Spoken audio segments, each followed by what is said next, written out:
12ನೇ ಅಧ್ಯಾಯ 31ನೇ ವಚನ ಹೋದ್ರಿ.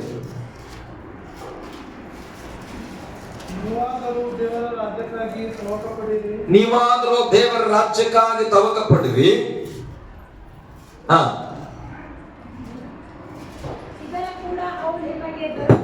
ಇದರ ಕೂಡ ಅವುಗಳು ನಿಮಗೆ ದೊರಕುವವು. ಹಲ್ಲೆಲೂಯಾ. ದೇವರ ರಾಜ್ಯಕ್ಕಾಗಿ ಒಬ್ಬ ಮನುಷ್ಯ ತವಕ ಪಡ್ತಾ ಇದ್ರೆ ಆತನಿಗೆ ಏನಾಗ್ತದೆ? ಎಲ್ಲವೂ ದೊರಕುವಂತದಾಗಿದೆ. ಹಲ್ಲೆಲೂಯಾ. ಗಟ್ಟಿಯಾಗಿ ಹಲ್ಲೆಲೂಯಾ. ಯಾಕಂದ್ರೆ ನಾವು ಚೆನ್ನಾಗಿ ಅರ್ಥ ಮಾಡ್ಕೊಳ್ಬೇಕು. ದೇವರ ರಾಜ್ಯಕ್ಕಾಗಿ ನೀತಿಗಾಗಿ ತವಕ ಪಟ್ರೆ ಮತ್ತಾಯ ಬರೋ ಸುವಾರ್ತೆ 6ನೇ ಅಧ್ಯಾಯ 33ನೇ ವಚನ ಕೂಡ ಹೋದ್ರಿ.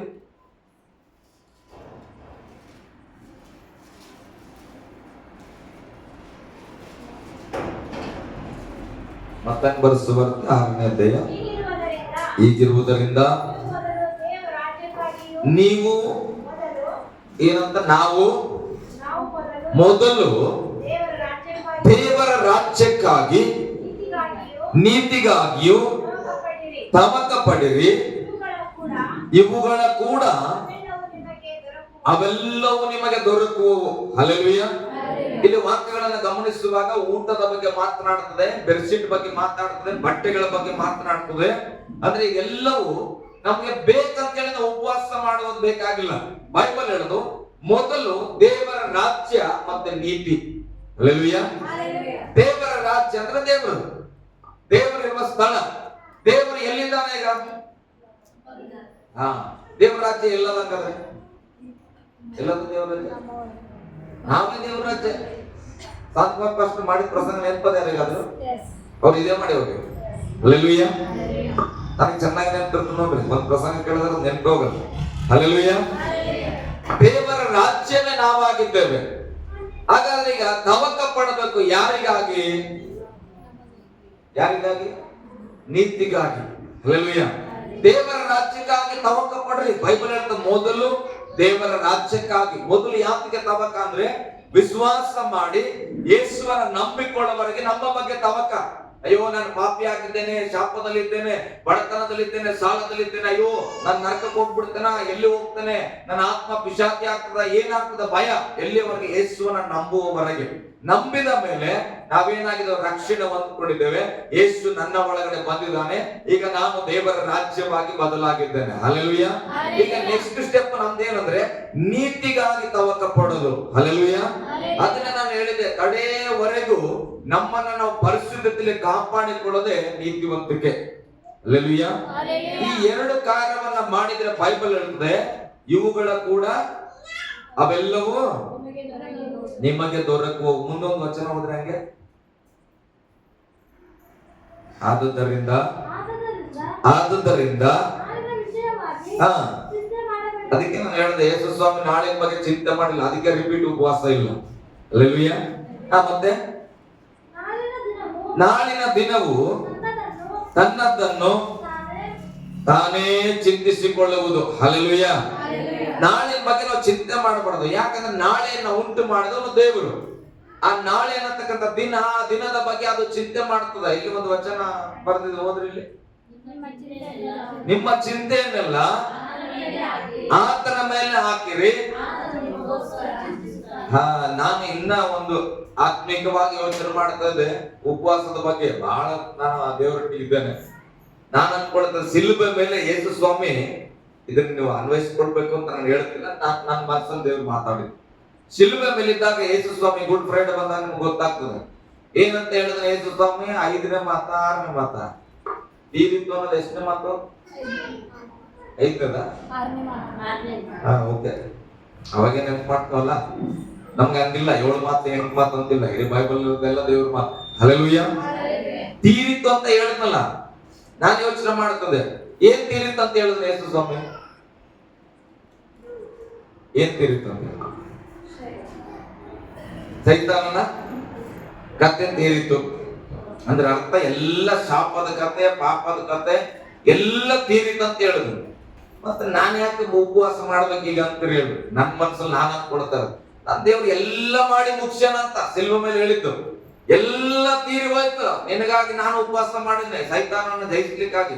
ಅರ್ಸು ನೀನ್ ಯಾಕೆ ಉಪವಾಸ ಇರ್ತಿ ಮಗ? ಆರಾಮಾಗಿ ಉಂಡಿ ಮಟ್ಟಿ ವಾಕ್ಯ ಓದಿ ನೀತಿವಂತನಾಗಿ ಬದುಕು, ಸುಖನ್ ಬದುಕು. ನಾಳೆ ಬಗ್ಗೆ ಚಿಂತೆ ಮಾಡ್ಬೇಡ. ಹೊಲಗಳಲ್ಲಿ ಹೋಗಿ ನೋಡು, ಅಡವಿ ಹೂಗಳು ನೋಡು, ಆಕಾಶ ಪಕ್ಷಿಗಳನ್ನ ನೋಡು, ಅವನ್ನೇ ನಾನು ಪೋಷಿಸ್ತಾ ಇದ್ದೇನೆ. ಅವು ಯಾವತ್ತಾರ ಉಪವಾಸ ಅದಾವ ಅಂತ ದೇವ್ರು ಕೇಳಿದನು. ಅಂದ್ಮೇಲೆ ನಾನು ದೇವರ ಹೋಲಿಕೆ ಇಟ್ಕೊಂಡು ನಾನು ಯಾಕೆ ಅನ್ಕೊಳ್ತಾ ಇದ್ದೇನೆ ನಾನು ಉಪವಾಸ ಇದ್ರೇನೆ ಜೀವನ, ಉಪವಾಸ ಇದ್ರೇನೆ ಜೀವನ ಅಂತ. ಹಲ್ಲೆಲೂಯಾ, ಗಟ್ಟಿಯಾಗಿ ಹಲ್ಲೆಲೂಯಾ. ಮತ್ ಇವೆಲ್ಲ ಕೇಳಿ ಉಪವಾಸ ಮಾಡ್ದಂಗ ಇರ್ಬೇಡ್ರಿ, ಎಲ್ಲ ಉಪವಾಸ ಮಾಡ್ರಿ. ಮತ್ ವಾಸ್ತು ಯಪ್ಪ ಏನೇನು ವಾಕ್ಯ ಹೇಳ್ಬಿಟ್ರಪ್ಪ, ಉಪವಾಸನ ಬೇಕಾಗಿಲ್ಲ ಅನ್ಬೇಡ್ರಿ. ನಿಜ ಹಂಗೆ ವಿಶ್ವಾಸ ಇದ್ರೆ ಮಾಡ್ಬೇಡ್ರಿ, ಚಿಂತೆ ಮಾಡ್ಬೇಕಂತ ನಾನು ಹೇಳ್ತೀನಿ. ಬಟ್ ನಿನಗೆ ನಾನು ಅದಕ್ಕೆ ಹೇಳ್ತೇನೆ, ಉಪವಾಸ ಮಾಡುವಾಗ ನಿನ್ಗೆ ಅದು ಅಷ್ಟು ಅಗತ್ಯತೆ ಇರ್ಬೇಕು ಪ್ರೇಮ್. ನಾನು ಉಪವಾಸ ಮಾಡಿದ್ರೇನೆ ನಾನು ಏನೋ ದೇವ್ರು ಮಾಡ್ತಾನೆ, ಅಥವಾ ನಾನು ಉಪವಾಸ ಮಾಡಿ ನಾನು ಪಶ್ಚಾತ್ತಾಪ ಪಡ್ಬೇಕು ದೇವ್ರ ಮುಂದೆ. ಅದಕ್ಕೆ ನಾನು ಜಜ್ಜಿಕೊಳ್ಬೇಕು ಉಪವಾಸದಲ್ಲಿ. ಅದ್ ಬಿಟ್ಟು ಸುಮ್ಮನೆ ಪ್ಯಾಷನ್ ಆಗಿ ನಾವೇನ್ ಮಾಡಬಾರ್ದು, ಉಪವಾಸ ಮಾಡಬಾರ್ದು. ಹಲ್ಲೆಲೂಯಾ, ಸ್ತೋತ್ರ. ದೇವರು ನಿಮ್ಮನ್ನ ಆಶೀರ್ವದಿಸಲಿ. ಮೊದಲು ದೇವರಿಗಾಗಿ, ದೇವರ ರಾಜ್ಯಕ್ಕಾಗಿ, ನೀತಿಗಾಗಿ ತವಕ ಪಟ್ರೆ ನಾವು ಏನ್ ಬೇಕು ಅದೆಲ್ಲವೂ ದೇವರು ನಮಗೆ ಕೊಡುವವನಾಗಿದ್ದಾನೆ. ದೇವರ ರಾಜ್ಯ ಅಂದ್ರೆ ಏನು ಎಂಬುದಾಗಿ ನಾನು ಆಲ್ರೆಡಿ ಹೇಳಿದ್ದೇನೆ ಒಂದೇ ಮಾತಲ್ಲಿ. ದೇವರ ರಾಜ್ಯ ಅಂದ್ರೆ ದೇವರು ಇರುವ ಸ್ಥಳ. ಕರ್ನಾಟಕ ರಾಜ್ಯ ಎಲ್ಲಾರು ಹೋಗ್ತೀರಿ, ಕರ್ನಾಟಕ ರಾಜ್ಯ ಅಂತ ಹೇಳ್ತೇವೆ. ಕರ್ನಾಟಕ ರಾಜ್ಯ ಅಂತ ಯಾಕೆ ಕರಿತೇವೆ? ಯಾಕೆ ಕರಿತೇವೆ? ಸ್ತೋತ್ರ. ಅಕ್ಕಾರು ಹೇಳಿದ್ರು, ನಾನು ಬೇರೆ ಪದ ಬಂತಂದ್ರೆ ನಾವು ಯಾಕೆ ಅಭಿವೃದ್ಧಿ ಆಗಿಲ್ಲ ಅಂದ್ರೆ ನಮ್ ಕರ್ನಾಟಕದ ಬಗ್ಗೆ ಗೊತ್ತಿಲ್ಲ ಅಂತ. ತಮಿಳುನಾಡು, ತಮಿಳು ರಾಜ್ಯ, ತಮಿಳುನಾಡು ಅಂದ್ರೆ ತಮಿಳು ರಾಜ್ಯ. ಯಾಕೆ ತಮಿಳುನಾಡು ಅಂತ ಕರೀತಾರ? ಅಲ್ಲಿ ತಮಿಳಿಯನ್ಸ್ ಅದಾರ, ಅದಕ್ಕೆ ತಮಿಳುನಾಡು ಅಂತ. ಹಾಗಾದ್ರೆ ದೇವರ ರಾಜ್ಯ ಅಂದ್ರೆ ಏನು? ದೇವರ ರಾಜ್ಯ ಅಂದ್ರೆ ಏನು? ಅಲ್ಲೇನು ಉತ್ತರ ಬಹಳ ಸಿಂಪಲ್ ಅದ. ಕರ್ನಾಟಕ, ಕನ್ನಡ ರಾಜ್ಯ ಅಂದ್ರೆ ಏನು? ಕನ್ನಡದವರು ಅದರ. ತಮಿಳುನಾಡು ಅಂದ್ರೆ ಏನು? ತಮಿಳುನಾಡು ಅಂತ. ಹಲ್ಲೆಲೂಯಾ. ದೇವರ ರಾಜ್ಯ ಅಂದ್ರೆ ದೇವರು ದೇವರಿರುವ ಸ್ಥಳ. ಹಲ್ಲೆಲೂಯಾ. ದೇವರಿರುವ ಒಂದು ಸ್ಥಳವನ್ನ ದೇವರ ರಾಜ್ಯ ಅಂತ ಕರೀತೇವೆ. ಪರಲೋಕ, ಬೈಬಲ್ ಅಲ್ಲಿ ದೇವರ ರಾಜ್ಯ ಅಂತ ಮತ್ತಾಯನ ಬರೆದ ಸುವಾರ್ತೆಯಲ್ಲಿ 50 ಸಲ ಬರ್ತದೆ. ಎಷ್ಟು ಸಾರಿ ಬರ್ತದೆ? 50 ಸಲ. ಹೊಸ ಒಡಂಬಡಿಕೆಯನ್ನ ಸಂಪೂರ್ಣವಾಗಿ ನೋಡಿದ್ರೆ 140 ಸಾರಿ ಬರೆಯಲ್ಪಟ್ಟಿದೆ. ಅಂದ್ರೆ ಬಹಳ ಇಂಪಾರ್ಟೆಂಟ್ ಪ್ರೇಯರ್. ದೇವರ ರಾಜ್ಯ ಅನ್ನೋದನ್ನ ನಾವು ಚೆನ್ನಾಗಿ ತಿಳ್ಕೊಳ್ಬೇಕು. ಯಾಕೆ ದೇವರು ತಿರುಗಿ ತಿರುಗಿ ತಿರುಗಿ ದೇವರ ರಾಜ್ಯವನ್ನ ಕುರಿತಾಗಿ ಬರೆದಿದ್ದಾನೆ. ಹಲ್ಲೆಲೂಯಾ, ಗಟ್ಟಿಯಾಗಿ ಹಲ್ಲೆಲೂಯಾ. ಮತ್ತಾಯನ ಬರೆದ ಸುವಾರ್ತೆಗೆ ಬರುವಾಗ ಯಾರು ಬೈಬಲ್ ಅಲ್ಲಿ ಹೋಗ್ಬೇಡ್ರಿ, ಕೆಲವು ವಚನಗಳನ್ನು ಓದಿಸಕ್ಕೆ ಟೈಮ್ ಇಲ್ಲ. ಸ್ನಾನಿಕನಾದ ಯೋಹಾನನ ಪ್ರಾರಂಭ ಮಾಡ್ತಾನೆ, ದೇವರ ರಾಜ್ಯವು ಹತ್ತಿರವಾಯಿತು, ಸಮೀಪವಾಯಿತು, ನೀವೇನ್ ಮಾಡ್ರಿ? ದೇವರ ಕಡೆಗೆ ತಿರುಗಿಕೊಳ್ಳ್ರಿ. ಹಲ್ಲೆಲೂಯಾ, ಗಟ್ಟಿಯಾಗಿ ಹಲ್ಲೆಲೂಯಾ.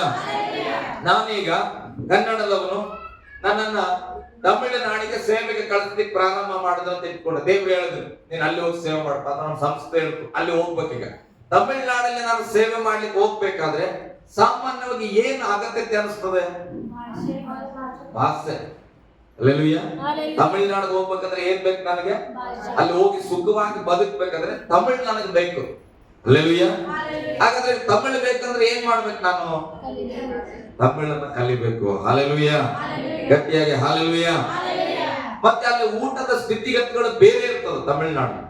ಈಗ ಅಲ್ಲಿ ಹೋಗಿ ನಾನು ಅಡ್ಜಸ್ಟ್ ಆಗ್ಬೇಕು. ನಾನು ಯಾವಾಗ ಇಲ್ಲಿಂದ ಕರ್ನಾಟಕದಿಂದ ಪಾರ್ಸಲ್ ತರಕ್ ಆಗಲ್ಲ. ಒಂದು ವಾರ ಹೋಗಿದ್ರೆ ಒಂದಷ್ಟು ರೊಟ್ಟಿ ತರ್ಕೊಂಡು ಹೋಗ್ತಾರ ಬೀದರ್ ಮತ್ತೆ ಗುಲ್ಬರ್ಗದವರು. ಟ್ರೈನಲ್ಲಿ ಬರುವಾಗ ಮೈಸೂರು ಕಡೆ ಕೆಲ್ಸಕ್ಕೆ ಬಂದ್ರೆ ಬರುವಾಗ ಒಂದಿಷ್ಟು ರೊಟ್ಟಿ ತಗೊಂಡ್ಬಿಡ್ತಾರ ಚೀಲದಲ್ಲಿ. ಎಷ್ಟು ದಿನ ಇರ್ತದಪ್ಪ? 15 ದಿನ ಇರ್ಬೋದು ಹೆಚ್ಚು ಕಡಿಮೆ. ಆಮೇಲೆ ಏನ್ ಮಾಡ್ಬೇಕಾಗ್ತದೆ? ಚಪಾತಿ ತಿನ್ಬೇಕಾಗ್ತದ ಮೈಸೂರಲ್ಲಿ ಸಿಗೋ. ಇಲ್ಲ ಅಂದ್ರೆ ಏನ್ ಮಾಡ್ಬೇಕು? ನನಗೆ ಅದ ಇಷ್ಟ ಅಂದ್ರೆ ಇಲ್ಲಿಗೆ ಬರ್ಬೇಕು, ಅಂದ್ರೆ ಅದೇ ಊಟ ಬೇಕಂದ್ರೆ ಇಲ್ಲಿ ಬರ್ಬೇಕಾಗ್ತದೆ.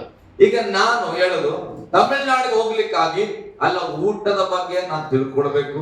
ಹಲ್ಲೆಲೂಯಾ.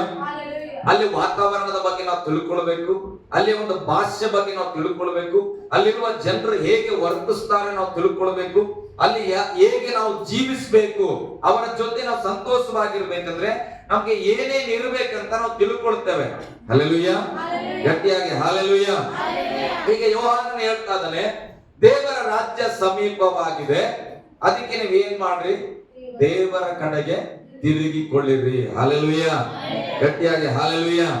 ಯೇಸು ಸ್ವಾಮಿ ಬಂದನು, ದೇವರ ರಾಜ್ಯ ಸಮೀಪವಾಗಿದೆ, ದೇವರ ಕಡೆಗೆ ತಿರುಗಿಕೊಳ್ಳಿರಿ. ಇವರಿಬ್ಬರು ಸಾರಿದ ಸುವಾರ್ತೆ ಒಂದೇ. ಹಾಗಾದ್ರೆ ಈಗ ದೇವರ ರಾಜ್ಯ ನನ್ನ ಬಳಿಯಲ್ಲಿ ಬಂದಿದೆ, ಆದ್ರೆ ಆ ರಾಜ್ಯದಲ್ಲಿ ನಾನು ಪ್ರವೇಶ ಮಾಡ್ಬೇಕಂದ್ರೆ ಆ ಸುವಾರ್ತೆಯಲ್ಲಿ ಒಂದು ಮಾತು ಬರ್ತಾ ಇದೆ, ನೀನು ಎಲ್ಲಿಗೆ ತಿರುಗಿಕೊಳ್ಳಬೇಕು? ದೇವರ ಕಡೆಗೆ ತಿರುಗಿಕೊಳ್ಳಬೇಕು. ಅನೇಕರ ಜೀವಿತದಲ್ಲಿ ದೇವರ ರಾಜ್ಯ ಬಹಳ ದೂರ ಇದ್ದಂಗೆ ಅನಿಸ್ತದ. ಕಾರಣ ಏನಂದ್ರೆ ಪಕ್ಕದಲ್ಲಿ ಇದ್ರೂ ಕೂಡ ಅವನು ದೇವರ ಕಡೆಗೆ ತಿರುಗದೆ ಇರುವ ಕಾರಣ. ನಾನು ಸೂರ್ಯನ ಬಗ್ಗೆ ಹೇಳಿದ್ನಲ್ಲ, ಸೂರ್ಯನ ಕಡೆಗೆ ತಿರುಗಿಕೊಂಡ್ರೆ ಬೆಳಕು ನಮಗೆ ಕಾಣಿಸ್ತದೆ, ನಮ್ಮ ಕತ್ತಲು ಹಿಂದುಗಡೆ ಇರ್ತದೆ. ನಾವೇನ್ ಮಾಡ್ತೇವೆ? ಸೂರ್ಯನಿಗೆ ಈ ಕಡೆ ನಿಂತ್ಕೊಂಡ್ರೆ ನಮ್ಮ ನೆರಳು ನಮಗೆ ಕಾಣಿಸ್ತದೆ, ಬೆಳಕು ನಮಗೆ ಕಾಣಿಸಲ್ಲ. ಹಲ್ಲೆಲೂಯಾ, ಗಟ್ಟಿಯಾಗಿ ಹಲ್ಲೆಲೂಯಾ. ಈಗ ದೇವರು ಸಮೀಪ, ದೇವರ ರಾಜ್ಯ ಸಮೀಪವಾಗಿದೆ, ಈ ಕಡೆ ಇದೆ. ನಾನೇನ್ ಮಾಡಿನಿ? ಈ ಕಡೆ ತಿಳ್ಕೊಂಡೆ. ಅದಕ್ಕೆ ನನ್ನ ಮನಸ್ಸು ಏನಿಸ್ತದ, ಹಿಂಗೆ ಚಿಂತಾಕಿಗೆ ಹೋಗಿ ಅಲ್ಲಿಂದ ಹೋಗಿ ಮಹಾರಾಷ್ಟ್ರ ಬಳಸ್ಕೊಂಡು ಸಮುದ್ರದಲ್ಲಿ ಹೋಗಿ ಹಂಗೆ ಬಂದ್ರೆ ದೇವರ ರಾಜ್ಯ ಸಿಗೋದು. ಹಲ್ಲೆಲೂಯಾ. ಯಾಕೆ ನಾನು ಯಾವ ಕಡೆ ತಿರುಗಿನಿ? ಈ ಕಡೆ ತಿರುಗಿದ್ದೇನೆ. ದೇವರ ರಾಜ್ಯ ಯಾವ ಕಡೆ ಇದೆ? ಈ ಕಡೆ ಇದೆ. ಹಲ್ಲೆಲೂಯಾ. ನಾವು ಹತ್ತಿರದಲ್ಲಿ ಸಮೀಪವಾಗ್ಬೇಕಂದ್ರೆ ಏನ್ ಮಾಡ್ಬೇಕು? ಸಡನ್ ಆಗಿ ಊಟ ನೋಡಿಬೇಕು. ಹಲ್ಲೆಲೂಯಾ. ತಿರುಗಿಕೊಂಡ್ರೆ ನಮ್ಗೆ ಸಮೀಪ. ನಾನ್ ತಿರುಗಲ್ಲ, ನಾನು ಹಿಂಗೇ ಹೋಗಿ ಬರ್ತೇನೆ ಅಂದ್ರೆ ನೀನು ಹೋಗ್ತಾ ಇರೋ, ಬರೋಷ್ಟ್ರಲ್ಲಿ ದೇವರ ರಾಜ್ಯ ಕಳ್ಕೊಂತ. ಹಲ್ಲೆಲೂಯಾ, ಗಟ್ಟಿಯಾಗಿ ಹಲ್ಲೆಲೂಯಾ. ದೇವರ ರಾಜ್ಯ ಸೇರಕ್ಕೆ ಮೊದಲು ನಾವು ದೇವರ ಕಡೆಗೆ ತಿರುಗಿಕೊಳ್ಬೇಕು. ಪಕ್ಕದಲ್ಲಿದ್ದವ್ರು ಕೈ ಕೊಟ್ಟು ಹೇಳ್ರಿ, ದೇವರ ಕಡೆಗೆ ತಿರುಗಿಕೊಳ್ಳಬೇಕು. ಹಲ್ಲೆಲೂಯಾ. ಹಾಗೆ ಈಗ ಒಂದು ತಮಿಳುನಾಡಿಗೆ ನಾನು ಹೋಗ್ಬೇಕಾದ್ರೆ ಹೇಗೆ ತಮಿಳು ಭಾಷೆಯನ್ನ ಕಲಿತೇನೋ, ಹೇಗೆ ತಮಿಳಿನ ಊಟವನ್ನ ಅಡ್ಜಸ್ಟ್ ಮಾಡ್ಕೊಳ್ತೇನೋ, ಅಲ್ಲಿ ವಾತಾವರಣದ ಬಗ್ಗೆ ನಾನು ತಿಳ್ಕೊಳ್ತೇನೋ, ಅಲ್ಲಿ ಜನಗಳ ಪರಿಸ್ಥಿತಿಯ ಬಗ್ಗೆ ನಾನು ತಿಳ್ಕೊಳ್ತೇನೆ, ಹಾಗೆ ದೇವರ ರಾಜ್ಯಕ್ಕೆ ಹೋಗುವ ನೀನು, ದೇವರ ರಾಜ್ಯವನ್ನ ಬಯಸುವ ನೀನು, ದೇವರ ರಾಜ್ಯ ಅಂದ್ರೆ ಏನು ಅಂತ ತಿಳ್ಕೊಂಡಿದ್ದಿ, ದೇವರ ರಾಜ್ಯದಲ್ಲಿ ಯಾರ್ಯಾರಿದ್ದಾರೆ ಅಂತ ತಿಳ್ಕೊಂಡಿದ್ದಿ, ದೇವರ ರಾಜ್ಯದಲ್ಲಿರುವವರ ಗುಣಲಕ್ಷಣ ಏನು ಅಂತ ನಿನಗೆ ಗೊತ್ತು, ದೇವರ ರಾಜ್ಯದಲ್ಲಿ ಏನ್ ಮಾತಾಡ್ತಾರೆ ಅಂತ ನಿಮಗೆ ಗೊತ್ತಾ? ಹಲ್ಲೆಲೂಯಾ. ಅಲ್ಲಿ ಹೋಗಿ ಮತ್ತೆ ಏನ್ ಮಾತಾಡ್ತಾರೆ? ಅಲ್ಲ ಅಲ್ಲಿ ಹೋಗಲ್ಲ, ಬರಲ್ಲ, ಕೂತ್ಕೊಳ್ಳಲ್ಲ ಅಂದ್ರೆ ನಡೀತದ? ತಮಿಳ್ನಾಡಲ್ಲಿ ಹೋಗ್ಬೇಕಂತ ಇಟ್ಕೊಡ್ರಿ, ತಮಿಳು ಬರಲ್ಲ ಅಂತ ಹೇಳಿ ಸಿಕ್ಕಿಂದ ಮಾತಾಡ್ತಾರೆ. ಯಾರಿಗಾದ್ರೂ ಕನ್ನಡ ಬರೋದಿದ್ರೆ ಏನ್ ಮಾಡ್ತಾರೆ? ರಪ್ಪ ಅಂತ ಬೆಳತದೆ. ಹಲ್ಲೆಲೂಯಾ. ಹಾಗಾದ್ರೆ ಒಂದು ಕರ್ನಾಟಕದಿಂದ ಪಕ್ಕದ ಸ್ಟೇಟ್ ಹೋದ್ರೆ ಇಷ್ಟು ಕಷ್ಟ.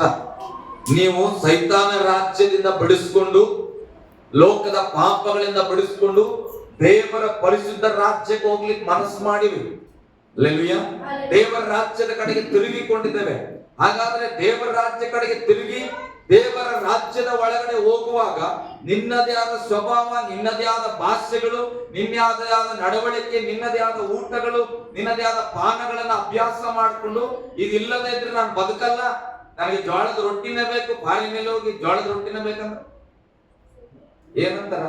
ನೋಡಪ್ಪ, ಸೀದಾ ನೀನ್ ಎಲ್ಲಿಂದ ಬಂದ್ಯೋ ಅಲ್ಲಿ ಹೋಗು, ಅಲ್ಲಿ ಸಿಗ್ತದ. ಹಲ್ಲೆಲೂಯಾ. ದೇವರ ರಾಜ್ಯದ ಒಳಗೆ ಬಂದು ನಾನು ಗುಟ್ಕ ತಿನ್ಲೇಬೇಕು, ನನಗೆ ಕುಡಿದ್ರೆ ಹಿಂಗ ಹಾಕ್ಬಿಡ್ತದ. ಹಲ್ಲೆಲೂಯಾ. ನನಗೆ ಸಾಕಾಗಿಲ್ಲ, ಕಣ್ಣಲ್ಲಿ ನಾನು ಏನ್ ಸಿಕ್ಕಿದ್ದಲ್ಲ ನೋಡ್ಬೇಕು, ನೀನ್ ವಾಪಸ್ ಹೋಗ್ಬಿಡು.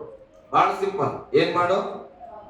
ದೇವರ ರಾಜ್ಯದಲ್ಲಿ ಆಗಲ್ಲ, ನೀನು ವಾಪಸ್ ಹೋಗ್ಬಿಡು, ಹಳೇ ಜೀವಿತದಲ್ಲಿ ಹೆಂಗಿದ್ದು ಹಂಗಿರು. ಹಲ್ಲೆಲೂಯಾ, ಗಟ್ಟಿಯಾಗಿ ಹಲ್ಲೆಲೂಯಾ.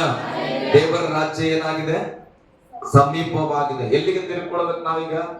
ದೇವರ ಕಡೆಗೆ ತಿರುಗಿಕೊಳ್ಳಬೇಕು. ನಾನು ದೇವರ ರಾಜ್ಯದಲ್ಲಿ ಯಾಕೆ ಸೇರಲ್ಲ ಅಂತ ಸಿಂಪಲ್ ನಾನು ಹೇಳ್ತೇನೆ. ಗಲಾತ್ಯದವರಿಗೆ ಬರೆದ ಪತ್ರಿಕೆಯಲ್ಲಿ, ಗಲಾತ್ಯ ಪತ್ರಿಕೆ 5ನೇ ಅಧ್ಯಾಯ 19ನೇ ವಚನ ಓದ್ರಿ ಮಗ.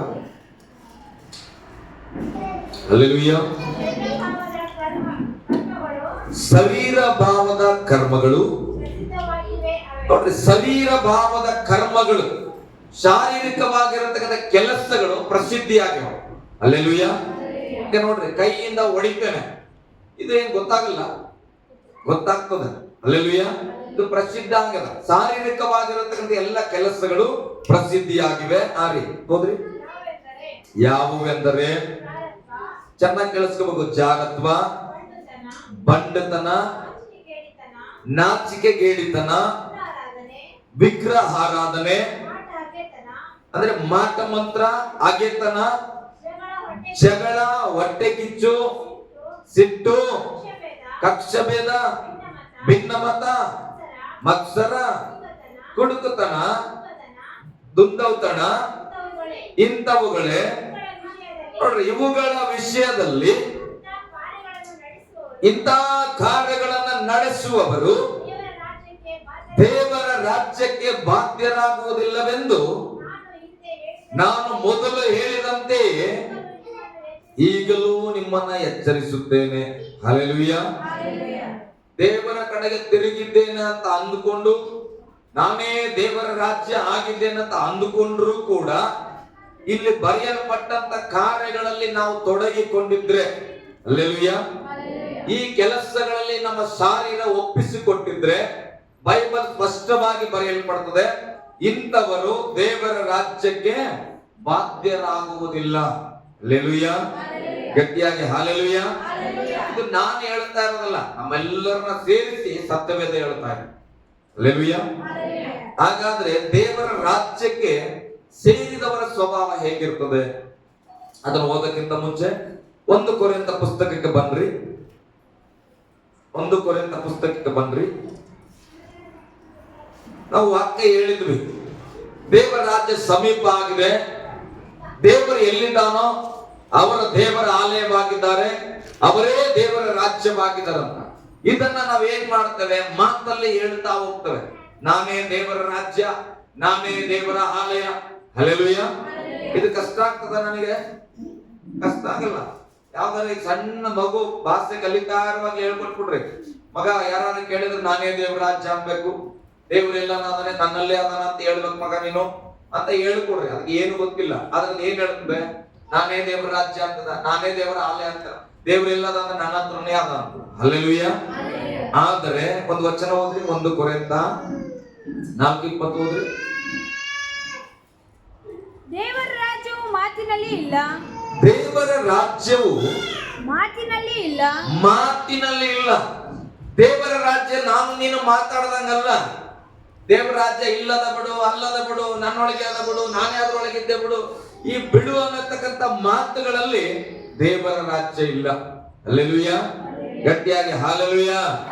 ಹಾಗಾದ್ರೆ ಎಲ್ಲಿದೆ? ಶಕ್ತಿಯಲ್ಲಿಯೇ ಆಧಾರಗೊಂಡಿದೆ. ದೇವರ ರಾಜ್ಯ ಬರೀ ಮಾತಿನಲ್ಲಿ ಇಲ್ಲ, ಶಕ್ತಿಯಲ್ಲಿ ಆಧಾರಗೊಂಡಿದೆ. ಹಲ್ಲೆಲೂಯಾ. ಅಂದ್ರೆ ನಮ್ಮ ಕ್ರಿಯೆಗಳಲ್ಲಿ ಇರಬೇಕು. ನನಗೆ ಉದಾಹರಣೆಗೆ ಈಗ ಸೆಂಟ್ರಿಗೆ ಹೋಗ್ಬಿಟ್ಟೆ ಯೇಸುವಣ್ಣನ ಜೊತೆಲಿ, ನಾನು ಹೇಳ್ತೇನೆ, ಹೇ ಅಣ್ಣ ಎಂತ ಕಟ್ಟಿಗೆ ಎದುರ್ಬೇಕಾದ್ರೆ ನಾನು ಎಬ್ಬಿಸ್ಬಿಡ್ತೇನೆ, ಹೇಳ್ತೇನೆ. ಅಲ್ಲಿ ಹೋದಾಗ ಒಂದು 80 kg ಇರೋದೊಂದು ಕಟ್ಟಿಗೆ ಎತ್ಬಿಡ್ರಿ ಸರ್ ಅಂತಂದ್ರೆ, ಅವಾಗ ನಾನು ಅದನ್ನ ಎತ್ತಿದ್ರೆ ನನ್ನ ಮಾತು ಕೆಲಸದಲ್ಲಿ ಇದ್ರೆ ಅದು ಸಕ್ಸಸ್. ಹಲ್ಲೆಲೂಯಾ. ಮಾತಲ್ಲಿ ಹೇಳ್ತೇನೆ 100 kg ಮೂಟನ ಹಿಂಗೆ ಎತ್ತಿ ಹಾಕೊಂಡ್ಬಿಡ್ತೇನೆ ಅಂತ. ಹಲ್ಲೆಲೂಯಾ. ಮಾತಲ್ಲಿ. ಆದ್ರೆ ಆ ಮೂಟ ರಿಯಲ್ ಆಗಿ ಸಿಕ್ಕಿದಾಗ ಮಾತಲ್ಲಿ ಎತ್ತಕ್ಕಾಗ್ತದ? ಮೂಟೆ ಮೇಲೆ ಬಾ ಅಂತ ಬರ್ತದ? ಮೂಟೆಯನ್ನ ನಾವು ಶಕ್ತಿಯನ್ನ ಉಪಯೋಗಿಸಿ ಎತ್ಕೊಳ್ಬೇಕಾಗ್ತದೆ. ಹಲ್ಲೆಲೂಯಾ. ಹಾಗೆ ದೇವರ ರಾಜ್ಯ ಅನ್ನೋದು ಕೇವಲ ಮಾತಲ್ಲಿ ಇಲ್ಲ, ಅದು ಕ್ರಿಯೆಯಲ್ಲಿ ಅಡಕವಾಗಿದೆ. ಹಲ್ಲೆಲೂಯಾ. ಅದು ಬಲದಲ್ಲಿ ಅಡಕವಾಗಿದೆ. ನೀನು ದೇವರ ರಾಜ್ಯವಾಗಿದ್ರೆ, ನೀನು ದೇವರ ರಾಜ್ಯ ಅನ್ನುವಂಥದ್ದು ಮಾತಿನಲ್ಲಿ ಮಾತ್ರ ಇರಬಾರದು, ನಿನ್ನ ಸ್ವಭಾವದಲ್ಲಿ, ನಿನ್ನ ಕ್ರಿಯೆಯಲ್ಲಿ, ನಿನ್ನ ಬಲದಲ್ಲಿ ಅದು ದೇವರ ರಾಜ್ಯ ಇರಬೇಕು. ಹಲ್ಲೆಲೂಯಾ. ಗಟ್ಟಿಯಾಗಿ ಹಲ್ಲೆಲೂಯಾ. ರೋಮಾಪುರದವರಿಗೆ ಬರೆದ ಪತ್ರಿಕೆ 14ನೇ ಅಧ್ಯಾಯ 17ನೇ ವಚನವನ್ನು ಕೂಡ ಓದೋಣ. ರೋಮಾಪುರದವರಿಗೆ ಬರೆದ ಪತ್ರಿಕೆ 14:17. ಯಾಕೆಂದರೆ ತಿನ್ನೋದು ಕುಡಿಯುವುದು ದೇವರ ರಾಜ್ಯವಲ್ಲ, ದೇವರ ರಾಜ್ಯವಲ್ಲ. ನೀತಿಯು. ನೋಡ್ರಿ, ನಾವು ತಿಂದೇ ಚೆನ್ನಾಗಿ ತಿಂತಾ ಇದ್ದೇವೆ, ಮನೇಲಿ ರೇಷನ್ ಬಹಳ ತುಂಬದ. ಹಲ್ಲೆಲೂಯಾ. ನಮ್ಗೆ ತಿನ್ನಕ್ಕೆ ಉಣ್ಣಕ್ಕೆ ಯಾವ್ದು ಕೊರತೆ ಇಲ್ಲ ರೀ. ನಾವೇ ದೇವರಲ್ಲಿ ಇರುವವರು, ನಾವೇ ದೇವರ ರಾಜ್ಯ, ನಮ್ಗೆ ದೇವರು ಎಲ್ಲ ಮಕ್ಕಳು ಕೊಟ್ಟನ. ಹಲ್ಲೆಲೂಯಾ. ಈ ತರದ ಸಮೃದ್ಧಿ ಇದ್ದ ತಕ್ಷಣ ನೀನ್ ದೇವರ ರಾಜ್ಯ ಅಲ್ಲ, ಅಥವಾ ನೀನು ದೇವರ ರಾಜ್ಯದಲ್ಲಿ ಇಲ್ಲ. ಹಲ್ಲೆಲೂಯಾ. ವಾಕ್ಯ ಹೇಳ್ತದೆ, ತಿಂದು ಕುಡಿಯುವುದು ಉಣ್ಣುವುದು ದೇವರ ರಾಜ್ಯವಲ್ಲ. ಹಾಗಾದ್ರೆ ಏನ್ ದೇವರ ರಾಜ್ಯ? ನೀತಿಯು ಸಮಾಧಾನವು ಪವಿತ್ರಾತ್ಮನಿಂದ ಆಗುವ ಆನಂದವಾಗಿದೆ. ಮನೆಯಲ್ಲಿ ರೇಷನ್ ಇಲ್ಲ, ಆದ್ರೂ ನಿನ್ನ ಮನಸ್ಸು ಸಮಾಧಾನವಾಗಿರ್ಬೇಕು. ನಿನ್ ಗಂಟ 3 ದಿನ ಆಯ್ತು 1 kg ಅಕ್ಕಿ ತಂದಿಲ್ಲ, ಅವಾಗ ಗೊತ್ತಾಗ್ತದ ನೀನ್ ದೇವರ ರಾಜ್ಯನ ಮತ್ತೊಂದು ರಾಜ್ಯನ. ಹಲ್ಲೆಲೂಯಾ. ಗಟ್ಟಿಯಾಗಿ ಹಲ್ಲೆಲೂಯಾ. ರೇಷನ್ ಇದ್ದಾಗ ದೇವರ ರಾಜ್ಯನ ಎಲ್ಲ ಹೆಣ್ಮಕ್ಳು, ಸಂಘಕ್ಕೆ ಕಟ್ಟಕ್ಕೆ ಜೇಬಾಗ ದುಡ್ಡಾಗಿದ್ದಾಗ ಎಲ್ಲ ಗಂಡ ಮಕ್ಕಳು ದೇವರ ರಾಜ್ಯನ. ಯಾಕೆ? ದುಡ್ಡಿದೆ, ಅದಕ್ಕೆ ನಾವು ಯಾವಾಗ್ಲೂ ಏನಾಗಿ ಸಮಾಧಾನವಾಗಿರ್ತೇವೆ. ಹಲ್ಲೆಲೂಯಾ. ಆದ್ರೆ ದುಡ್ಡು ಇಲ್ಲದೆ ಇದ್ದಾಗ ಬೈಬಲ್ ಹೇಳ್ತದೆ, ದೇವರ ರಾಜ್ಯ ಅನ್ನೋದು ತಿನ್ನುವುದರಲ್ಲಿ ಕುಡಿಯುವುದರಲ್ಲಿ ಇಲ್ಲ, ಅದು ನೀತಿ ಮತ್ತೆ ಸಮಾಧಾನದಲ್ಲಿ ಇದೆಯಂತೆ. ಊಟ ಇರ್ಲಿ ಇಲ್ಲದೆ ಇರ್ಲಿ ಪ್ರೇರೆ, ನೀತಿಯನ್ನ ತಪ್ಪಬಾರದು. ಅದಕ್ಕೆ ನಾವು ಗೀತೆ ಆಡ್ತೇವಲ್ಲ, ಹಸಿವೆಯಲ್ಲಿ ಬಳಲಿದರೂನ ಸೇವೆಯನ್ನು ಬಿಡಲಾರೆನು, ನಿಂದೆಗಳನ್ನು ತಾಳುವೆನೂನ, ನೀತಿಯನ್ನು ತೊರೆಯನು ಎಂದು. ಅಂದ್ರೆ ನಿಂದೆಗಳು ಬರಲಿ ನನ್ನ ಮೇಲೆ, ಹಸುವಿಂದ ಇರ್ಲಿ, ಅದನ್ನ ನೀತಿ ಬಿಟ್ಟು ಕೊಡಬಾರ್ದು. ಹಲ್ಲೆಲೂಯಾ. ಯಾಕಂದ್ರೆ ಅದೇ ದೇವರ ರಾಜ್ಯ. ಬೈಬಲ್ ಹೇಳುತ್ತದೆ ಏನಂತ ಓದ್ ಮಗ, ನೀತಿಯು ಸಮಾಧಾನವು ಪವಿತ್ರಾತ್ಮನಿಂದ ಆಗುವ ಆನಂದ. ಉಪವಾಸ ಇದ್ರು ಕೂಡ ಆನಂದ ಇದ್ರು. ಮೋಸೆ 40 ದಿನ ಹಗಲು ರಾತ್ರಿ ಬೆಟ್ಟದ ಮೇಲೆ ಉಪವಾಸ ಮಾಡಿ ಇಳಿದು ಬರ್ತಾ ಇದ್ರೆ ಆರೋನನ್ನು ಮೋಸೆಯ ಮುಖವನ್ನ ನೋಡಕ್ಕಾಗದೆ ಮಾರಿ ತಿರುಗಿಸಿದ್ರ. ಅಷ್ಟು ಪ್ರಕಾಶಮಾನವಾಗಿತ್ತು. ಊಟ ಮಾಡಿದ, ಚೆನ್ನಾಗಿ ಕಷ್ಟಪಟ್ಟು ತಿಂದು ಜಿಮ್ ಮಾಡಿ ಬಂದನ, ಮಜಬೂತ ಕಾಣಕ ಅಥವಾ ಬೇರೆಲ್ಲ ಬಂದ. ಹಲ್ಲೆಲೂಯಾ. ಉಪವಾಸ ಬಂದನ ಪಾಪ 40 ದಿನ ಹಗಲು ರಾತ್ರಿ. ಆದ್ರೆ ಅವನು ಇಳಿಯುವಾಗ ಆತನ ಮುಖ ತೇಜಸ್ಸಿನಲ್ಲಿ ಇತ್ತಂತ. ಕಾರಣ ಅದು ದೇವರ ಆತ್ಮನ ಕೊಡತಕ್ಕಂಥ ಒಂದು ಅಭಿಷೇಕ. ಹಲ್ಲೆಲೂಯಾ. ದೇವರ ರಾಜ್ಯ ಅಂದ್ರೆ ನಾವು ಕಾಂತಿಯುತವಾಗಿ ಕಾಣ್ಲಿಕ್ಕೆ ಬಳಸತಕ್ಕಂಥ ಮೇಕಪ್ ಗಳಿಂದಲ್ಲ, ನಮ್ಮ ಒಳಗೆ ಸಮಾಧಾನ ಇರ್ಬೇಕು ಪ್ರೇರೆ, ನಮ್ಮ ಹೃದಯದಲ್ಲಿ ನೀತಿವಂತಿಕೆ ಇರಬೇಕು, ಯಾವಾಗಲೂ ಸಮಾಧಾನವಾಗಿರ್ಬೇಕು. ಪವಿತ್ರಾತ್ಮನ ಕೊಡತಕ್ಕಂಥ ಆನಂದ ನನ್ನಲ್ಲಿ ನಿನ್ನಲ್ಲಿ ಇದ್ರೆ ನಾನು ನೀನು ದೇವರ ರಾಜ್ಯವಾಗಿದ್ದೇವೆ. ಹಲ್ಲೆಲೂಯಾ. ಗಟ್ಟಿಯಾಗಿ ಹಲ್ಲೆಲೂಯಾ. ಓಕೆ, ಇನ್ನೊಂದು ವಚನ ಓದೋಣ. ಕೊಲೆಸದವರಿಗೆ ಬರೆದ ಪತ್ರಿಕೆ 1ನೇ ಅಧ್ಯಾಯ 13ನೇ ವಚನ. ಸ್ವಲ್ಪ ಬೇಗ ಪ್ರಿಯರೇ. ದೇವರು ನಮ್ಮನ್ನ ನೋಡ್ರಿ ಅಂಧಕಾರದ ದೊರೆತನಗಳಿಂದ ಬಿಡಿಸಿ ತನ್ನ ಪ್ರಿಯ ಕುಮಾರನ ರಾಜ್ಯದೊಳಗೆ ಸೇರಿಸಿದನು. ತನ್ನ ಪ್ರಿಯ ಕುಮಾರನ ಯಾರು? ದೇವರ ಪುತ್ರನ ಯಾರು? ಯೇಸು ಸ್ವಾಮಿ. ಯೇಸು ಸ್ವಾಮಿ ಏನಾಗಿದ್ರು? ಅವರು ದೇವರ ಪುತ್ರ, ದೇವರಾಗಿದ್ರು. ಹಾಗಾದ್ರೆ ಈಗ ದೇವರ ರಾಜ್ಯದೊಳಗೆ ಸೇರ್ಬೇಕಾ? ಸೇರಿಸಿದ. ನೋಡ್ರಿ, ಎಲ್ಲಿಂದ ಬಿಡಿಸಿ? ಅಂಧಕಾರದಿಂದ, ಸೈತಾನನ ರಾಜ್ಯದಿಂದ ಬಿಡಿಸಿ ನಮ್ಮನ್ನ ಯೇಸು ಸ್ವಾಮಿಯ ದೇವರ ರಾಜ್ಯದೊಳಗೆ ಸೇರಿಸಿದ್ದಾನೆ. ಅವನ ಆಮೇಲೆ ಹೇಳ್ಬೋದು. ಹಲ್ಲೆಲೂಯಾ. ಈ ವಾಕ್ಯ ಹೇಳ್ತದೆ ನಾವೀಗ ಅಂಧಕಾರದಲ್ಲಿ ಇಲ್ಲ, ನಮ್ಮನ್ನ ಅಲ್ಲಿಂದ ಬಿಡಿಸಿ ದೇವರ ರಾಜ್ಯದ ಒಳಗಡೆ ಸೇರಿಸಿದ್ದಾನೆ. ಹಲ್ಲೆಲೂಯಾ. ಅದಕ್ಕೆ ನಾನು ನೀವು ಈಗ ದೇವರ ರಾಜ್ಯದ ಒಳಗಿದ್ದೇವೆ. ಯಾವತ್ತೂ ಕೂಡ ದೇವರ ರಾಜ್ಯಕ್ಕೆ ಒಯ್ಯಪ್ಪ ಅಂತ ಪ್ರೇಯರ್ ಮಾಡೋ ಅವಶ್ಯಕತೆ ಇಲ್ಲ. ಆಲ್ರೆಡಿ ದೇವರು ಏನ್ ಮಾಡಲ್ಲ, ಅಂಧಕಾರದಿಂದ ನಮ್ಮನ್ನು ಬಿಡಿಸಿ ದೇವರ ರಾಜ್ಯದಲ್ಲಿ ಇಟ್ಟನು. ಹಲ್ಲೆಲೂಯಾ. ಅದು ವಾಕ್ಯ ಹೇಳ್ತದ, ನಾನು ಹೇಳ್ತಿಲ್ಲ. ವಾಕ್ಯದಲ್ಲಿ ಬರ್ತಿದ್ದೇನ? ಮತ್ತೊಂದ್ಸರಿ ಓದ್ ಮಗ. ಸೇರಿಸ್ಬೇಕಾ? ದೇವರು ನಮ್ಮನ್ನು ಅಂಧಕಾರದಿಂದ ಬಿಡಿಸಿ ತನ್ನ ಪ್ರಿಯ ಕುಮಾರನ ರಾಜ್ಯದೊಳಗೆ ಸೇರಿಸಿದನು. ಹಲ್ಲೆಲೂಯಾ. ಶಾಲೆಗೆ ತಗೊಂಡೋಗಿ ನಮ್ಮ ಮಗನನ್ನ ಸೇರಿಸಿನ್ರಿ ಅಂದ್ರೆ ಅರ್ಥ ಸ್ಕೂಲಲ್ಲಿ ಅಡ್ಮಿಟ್ ಮಾಡಿ ಬಂದಿನಿ ಅಂತ. ಕೈಯಲ್ಲಿ ಹಿಡ್ಕೊಂಡು ಹೋಗ್ತಾ ಇದ್ರೆ ಏನಂತೇವೆ? ನನ್ನ ಮಗನನ್ನ ಶಾಲೆಗೆ ಸೇರಿಸ್ಲಕ್ಕ ಕರ್ಕೊಂಡು ಹೋಗ್ತಾ ಇದ್ವಂತ. ಹಲ್ಲೆಲೂಯಾ. ಆದ್ರೆ ಇಲ್ಲಿ ಬರೆಯಲ್ಪಟ್ಟಿರೋದು ದೇವರ ರಾಜ್ಯದಲ್ಲಿ ಸೇರಿಸಿದನು. ಗಟ್ಟಿಯಾಗಿ ಒಂದು ಆಮೇಲೆ. ದೇವರ ರಾಜ್ಯದಲ್ಲಿ ಸೇರಿರೋ ಒಂದು ಆಮೇಲೆ ಹೇಳ್ರಿ. ಓಕೆ, ದೇವರ ರಾಜ್ಯದಲ್ಲಿ ಸೇರಿದ್ದೇವೆ. ಈಗ ಒಬ್ಬ ಮಗನನ್ನ ಶಾಲೆಗೆ ಕರ್ಕೊಂಡೋಗಿ ಸೇರಿಸಿದ್ವಿ. ಒಳ್ಳೆ ಇಂಗ್ಲಿಷ್ ಮೀಡಿಯಂ ಶಾಲೆಗೆ ಸೇರಿಸಿದ್ರಿ. ಹಲ್ಲೆಲೂಯಾ. ಸೇರಿಸಿ 1 ವರ್ಷ ಆಯ್ತು. ಎಷ್ಟು ವರ್ಷ ಆಯ್ತು? 1 ವರ್ಷ ಆಯ್ತು. 2 ವರ್ಷ ಆಯ್ತು. ಎಷ್ಟಾಯ್ತು? 3 ವರ್ಷ ಆಯ್ತು. ಎಷ್ಟಾಯ್ತ್ರಿ? ನನ್ನ ಜೊತೆಲಿ ಹೇಳ್ತೀನಿ ಬರ್. 5 ವರ್ಷ, 7 ವರ್ಷ, 10 ವರ್ಷ ಆಯ್ತು. ಈಗ ನಿನ್ ಮಗನ ನೋಡಕ್ ಹೋಗ್ತೀನಿ. ನೋಡಕ್ ಹೋದಾಗ 10 ವರ್ಷದಲ್ಲಿ ನಿನ್ನ ಮಗನಲ್ಲಿ ಏನಾದ್ರು ಬದಲಾವಣೆ ಇರ್ಬೇಕಂತ ಬಯಸ್ತೀಯಾ? ಏನ್ ಹಂಗೆ ಇರ್ಬೇಕಂತ ಬಯಸ್ತೀಯ? ನಿನ್ ಮಗನಿಗೆ ದೇವರ ಸ್ಕೂಲಿಗೆ ಸೇರಿಸುವಾಗ ABCD ಬರ್ತಿದ್ದ? ಇಲ್ಲ. ಹಾಗಾದ್ರೆ ನಿನಗೆ 1 ವರ್ಷ ಬಿಟ್ಟು 5 ವರ್ಷ ಬಿಟ್ಟು ಹೋದ್ಮೇಲೆ ನಿನ್ ಮಗನಿಗೆ ABCD ಬರ್ತದ? ಇಲ್ಲ, ಬರ್ತದೆ. ಯಾಕೆ?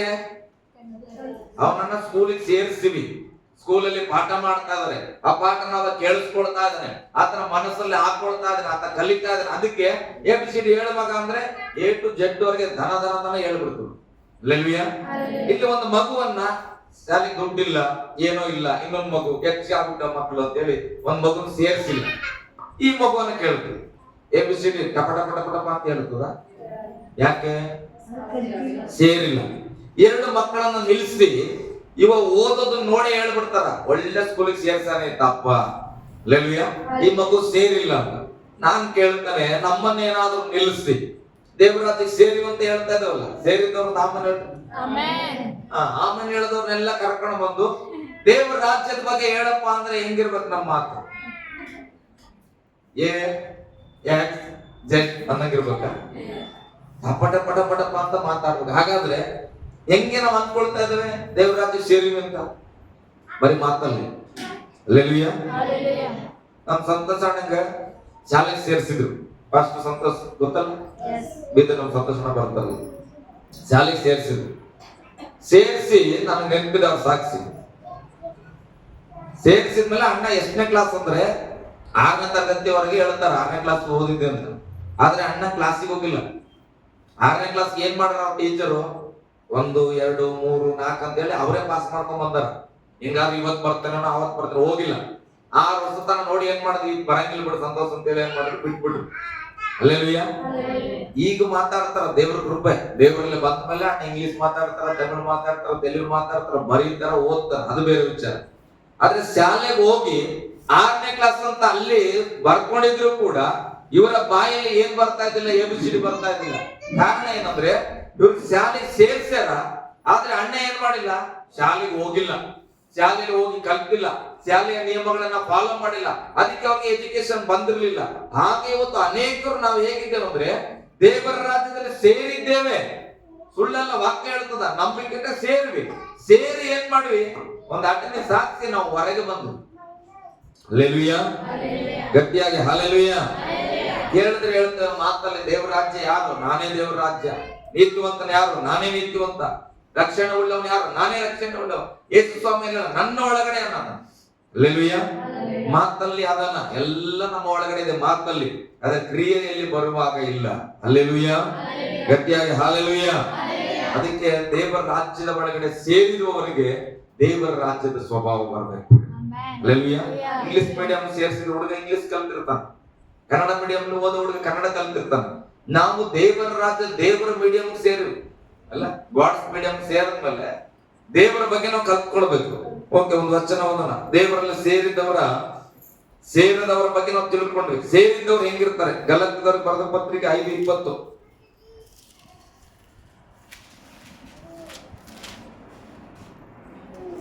ಗಲಾತ್ಯ 5:20 ಬಾಯ್ಪಾಠದ ಬಗ್ಗೆ ಬಂದಿಲ್ಲ.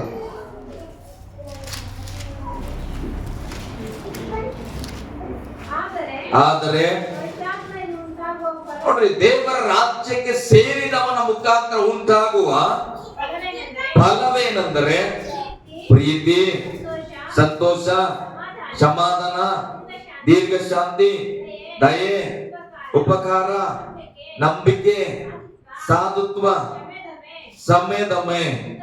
ಇಂಥವುಗಳು ದೇವರ ಶಾಲೆಯಲ್ಲಿ ಸೇರಿದವನಿಗೆ, ದೇವರ ರಾಜ್ಯದೊಳಗೆ ಸೇರಿದವನಿಗೆ ಇದು ಆಟೋಮೆಟಿಕ್ ಆಗಿ ಆತನ ಜೀವಿತದಲ್ಲಿ ಕ್ರಿಯೆ ಮಾಡ್ತಾ ಇರ್ತದೆ. ಕಾರಣ ಅವನು ದೇವರ ರಾಜ್ಯದೊಳಗೆ ಸೇರಿದ್ದಾನೆ.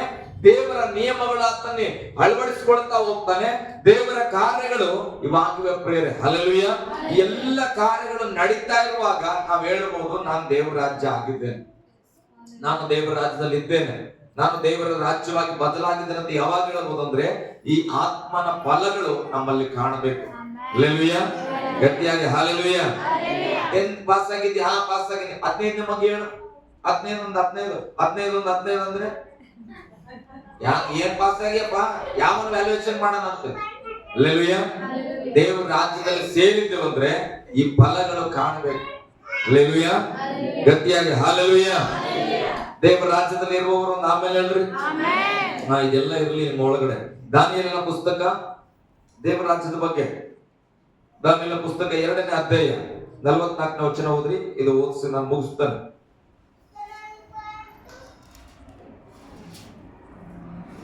2:44 ಹಳೆ ಒಡಂಬಡಿಕೆ ದಾನಿಯೇಲನ ಪುಸ್ತಕ. ಆ ರಾಜರ ಕಾಲದಲ್ಲಿ ಪರಲೋಕ ದೇವರು ನೋಡ್ರಿ, ಹಳೆಯ ಒಡಂಬಡಿಕೆಯಲ್ಲಿ ದಾನಿಯೇಲನಿಗೆ ಒಂದು ದರ್ಶನ ಕೊಟ್ಟನು. ಆ ಕಾಲದಲ್ಲಿ ಅಂದ್ರೆ ಈ ಕಾಲ, ದೇವರ ರಾಜ್ಯ ನಾವು ಏನಿದ್ದೆವು ಈ ಕಾಲದ ಬಗ್ಗೆ ಹಳೆ ಒಡಂಬಡಿಕೆಯಲ್ಲಿ ಪ್ರವಾದನೆ ಆಗಿದೆ. ಆ ರಾಜರ ಕಾಲದಲ್ಲಿ ಪರಲೋಕ ದೇವರು ಒಂದು ರಾಜ್ಯವನ್ನ ಸ್ಥಾಪಿಸುವನು. ಯೇಸು ಸ್ವಾಮಿ ಬಂದಿದ್ದು ಕ್ರೈಸ್ತ ಒಂದು ಸಮಾಜವನ್ನ ಸ್ಥಾಪಿಸ್ಲಿಕ್ಕಲ್ಲ, ದೇವರ ರಾಜ್ಯವನ್ನ ಸ್ಥಾಪಿಸ್ಲಿಕ್ಕೆ. ಹಲ್ಲೆಲೂಯಾ. ಯಾವ ಧರ್ಮವನ್ನ ಸ್ಥಾಪನೆ ಮಾಡ್ಲಿಕ್ಕೆ ನಾನು ಯೇಸು ಪರಲೋಕದಿಂದ ಬಂದಿಲ್ಲ.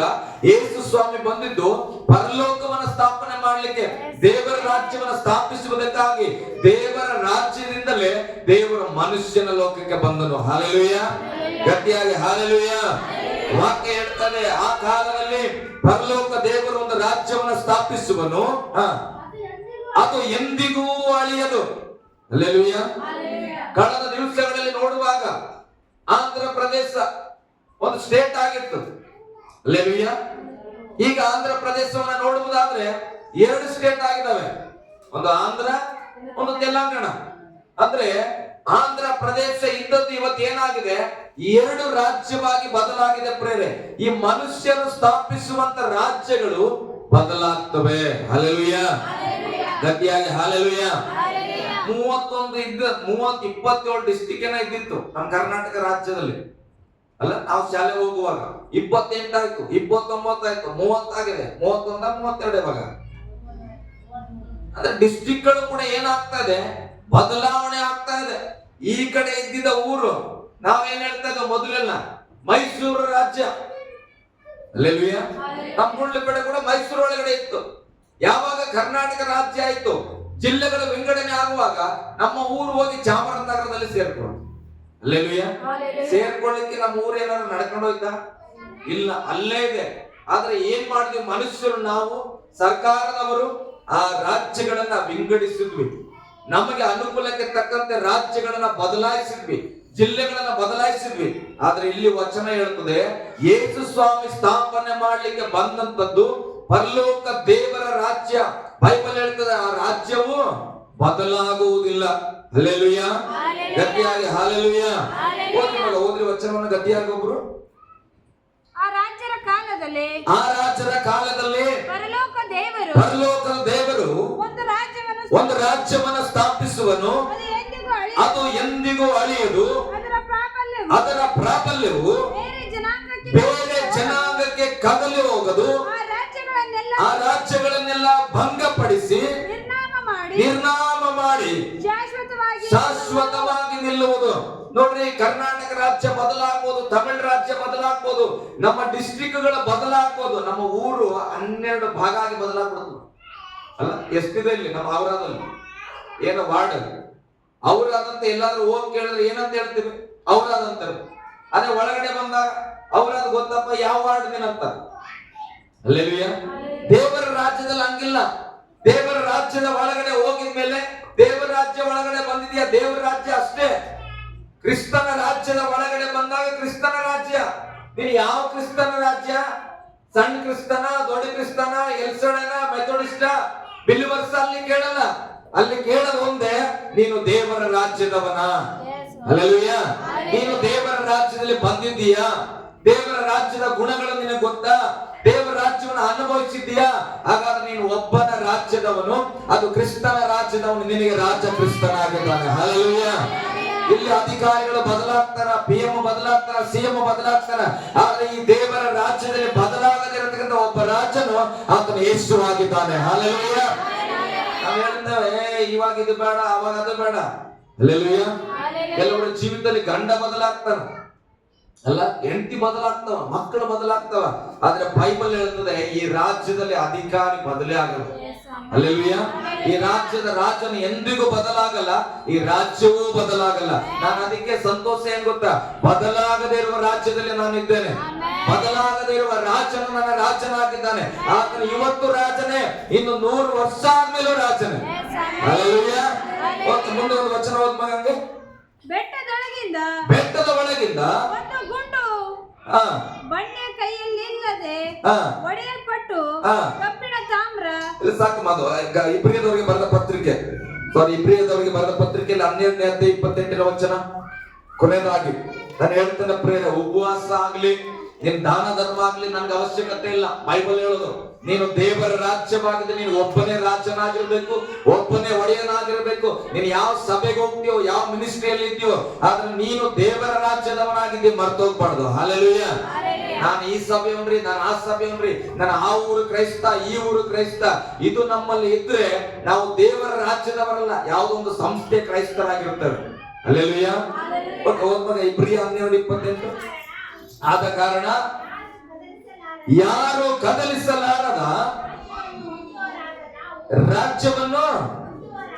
ರಾಜ್ಯವನ್ನು ಹೊಂದುವವರಾದ, ಬೈಬಲ್ ಹೇಳ್ತದೆ, ಹಳೆ ಒಡಂಬಡಿಕೆ ಅಲ್ಲ, ಹೊಸ ಒಡಂಬಡಿಕೆ. ಇಬ್ರಿಯದವರಿಗೆ ಬರೆದ ಪತ್ರಿಕೆಯಲ್ಲಿ ಕದಲಿಸಲಾರದ ರಾಜ್ಯವನ್ನು ಹೊಂದುವವರಾದ ನಾವು ಏನಾಗಿದ್ದು ಗಟ್ಟಿಯಾಗಿ ಹೇಳ್ಬೇಕು. ಏನಾಗಿದ್ದು ನೋಡಿ, ಬದಲಾಗದೆ ಇರೋದು ಕದಲಲ್ಲಂತ ಇದು. ಹಲ್ಲೆಲೂಯ. ಯಾವನರ ಅಧಿಕಾರಕ್ಕೆ ಬರಲಿ, ಯಾವ ಪಕ್ಷ ಆದ್ರೂ ಬದಲಾವಣೆ ಆಗ್ಲಿ, ನಾನು ಹೇಳ್ತೀನಿ, ಬೈಬಲ್ ಹೇಳ್ತದೆ ದೇವರ ರಾಜ್ಯವು ಕದಲಲ್ಲಂತ. ಹಲ್ಲೆಲೂಯ. 1000 ನಿಯಮಗಳನ್ನ ತಂದರು, ಸತ್ಯವೇನೆ ಹೇಳ್ತದೆ ಕರ್ತನ ಕಟ್ಟುವ ದೇವರ ರಾಜ್ಯ ಅಳ್ಳಾಡಲ್ಲ. ಹಲ್ಲೆಲೂಯ. ಗಟ್ಟಿಯಾಗಿ ಹಲ್ಲೆಲೂಯ. ದೇವರು ಹೇಳ್ತಾರ, ಭೂಲೋಕವನ್ನ ಮತ್ತೊಂದು ಆವರ್ತಿ ನಾನು ನಡುಗಿಸ್ತೇನೆ ಅಂತ ಹೇಳ್ತಾನೆ. ಆದ್ರೆ ಬೈಬಲ್ ಹೇಳ್ತದೆ ಭೂಮಿಯು ನಡುಗಬಹುದು, ಆದ್ರೆ ದೇವರ ರಾಜ್ಯ ನಡುಗಲ್ಲ. ಹಲ್ಲೆಲೂಯ. ಇವಾಗ ಹೇಳಿದ್ರೆ ದೇವರ ರಾಜ್ಯ ಆಗಿರುವ ನಾವು ಒಂದು ಕಷ್ಟ ಬಂದಾಗ ನಡುಗಿದ್ರೆ ನಾನು ದೇವರ ರಾಜ್ಯನ? ಒಂದು ಸಾಲ ಬಂದಾಗ ನಡುಗಿದ್ರೆ ದೇವರ ರಾಜ್ಯನ? ಯಾವನೊಬ್ಬ ಒಂದು ಮಾತು ಬೈಕ್ ಬಿಟ್ರೆ ಚಿಂತೆ ಮಾಡ್ಕೊಂಡು ಭಾಷೆ ಹಾಕೊಳ್ತೇವೆ, ದೇವರ ರಾಜ್ಯನ? ಹಲ್ಲೆಲೂಯ. ಬೈಬಲ್ ಹೇಳ್ತದೆ ದೇವರು ಕಟ್ಟಿದ ರಾಜ್ಯ ಅದು ಕದಲೋದಿಲ್ಲ ಅಂತ. ಹಲ್ಲೆಲೂಯ. ಪಕ್ಕದಲ್ಲಿದ್ದವ್ರಿಗೆ ಹೇಳ್ರಿ, ನೀವು ದೇವರ ರಾಜ್ಯ ರೀ, ಕದಲಂಗಿಲ್ಲ. ಹೇಳ್ರಿ, ನಾನು ಕದಲಲ್ಲ. ಓಕೆ, ಹೋದ್ರಿ. ಈಗ ಅದನ್ನ ಕದಲಿಸಲಾರದ ರಾಜ್ಯವನ್ನು ಹೊಂದುವವರಾದ ನಾವು ಕೃತಜ್ಞತೆ ಉಳ್ಳವರಾಗಿದ್ದು